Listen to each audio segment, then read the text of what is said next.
আল্লাহর রহমতে দেশ এখন স্বাধীন হয়েছে। উনি অচিরেই দেশে আসবেন, উনি নির্বাচন করবেন, উনি ঘোষণা দিয়েছেন। তার এই আগমনটা হবে বাংলাদেশ জাতীয়তাবাদী দলের যে জয়যাত্রার যে একটা স্রোত, সেই স্রোতই বিএনপির বিজয়কে ত্বরান্বিত করবে। তারেক রহমান একটা বৃহৎ রাজনৈতিক দলের ভারপ্রাপ্ত চেয়ারম্যান। উনি একা ওনার সিদ্ধান্তে চলতে পারেন না, দলের সিদ্ধান্তে তাকে চলতে হয়। তারপরে ওনার একটা পরিবার আছে, তাদেরও মতামত থাকতে পারে। তারেক রহমান তো ঘোষণা দিয়েছেন তিনি দেশে আসবেন, দ্রুতই আসবেন, ওনাকে আসতে হবে। উনি একটা প্রেক্ষাপটে সেখানে ছিলেন দীর্ঘদিন, আপনারা সকলেই জানেন, রাজনৈতিকভাবে নির্বাসিত অবস্থায় ছিলেন। ওনার নামে অনেকগুলো মামলা ছিল, ওনার একটা জীবন সংকটের মতো অবস্থা একসময় গিয়েছে। তো আল্লাহর রহমতে দেশ এখন স্বাধীন হয়েছে, উনি অচিরেই দেশে আসবেন, উনি নির্বাচন করবেন, উনি ঘোষণা দিয়েছেন। এখানে নানান ধরনের বিষয় আছে, তার মানে কৌশলগত রাজনৈতিক ব্যাপার। আমরা যদি মনে করি যেমন সময় তাকে আমরা দেশে আনতে চাই, যখন তার এই আগমনকে কেন্দ্র করে যে একটা জাগরণ হলো, সেটা আমার নির্বাচনের জন্য একটি ইতিবাচক ফল বয়ে আনবে। হ্যাঁ, তারপরে তার নিরাপত্তার অনেকগুলো ব্যাপারও আছে। তারেক রহমান উনি তো আমার মতো কোনো মানুষ না, বা আপনার মতো কোনো মানুষ না। ওনাকে চিন্তা করা হয় যিনি আগামী দিনের প্রধানমন্ত্রী হবেন। জাতীয় আন্তর্জাতিক নানান ধরনের মানে কি বলে ইসের মধ্যে তিনি, সার্চ লাইটের মধ্যে তিনি আছেন।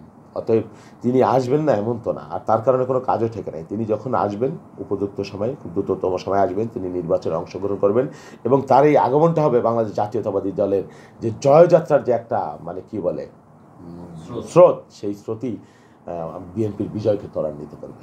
বাংলাদেশের বেশিরভাগ মানুষ যারা কৃষি পেশার সাথে সম্পৃক্ত, তাদের জন্য এবার আমাদের একটা মহাপরিকল্পনা আছে। আমরা এবার কৃষকদের জন্য, আমার ভারপ্রাপ্ত চেয়ারম্যান চিন্তা করেছেন, এবং এটা নিয়ে আমরা গবেষণা করছি, কাজ করছি, যে বাংলাদেশের কৃষকদের জন্য আমরা এবার একটা কৃষি কার্ড করব, ফার্মার কার্ড যেটা বলে।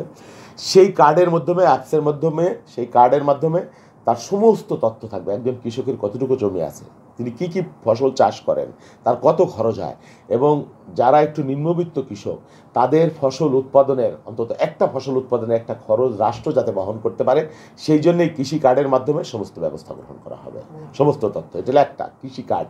দ্বিতীয়ত, যে কৃষক তার যে পণ্যের ন্যায্য মূল্য পায় না, সেই জন্যে সরকারিভাবে বাংলাদেশের প্রত্যেকটা ইউনিয়নে সরকারি ক্রয় কেন্দ্র আমরা তৈরি করবো। এটা আমাদের টার্গেট, পর্যায়ক্রমে ইনশাল্লাহ 5 বছরে। আর তৃতীয়ত, শস্য বিমা।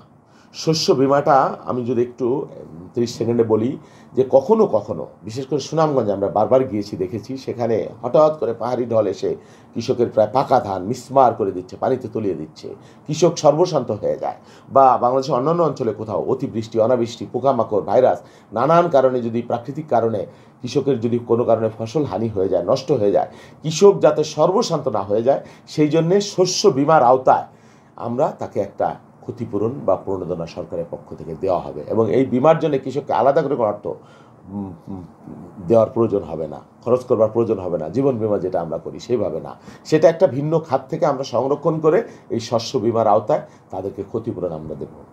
এই 3টা ইস্যু। Thank you.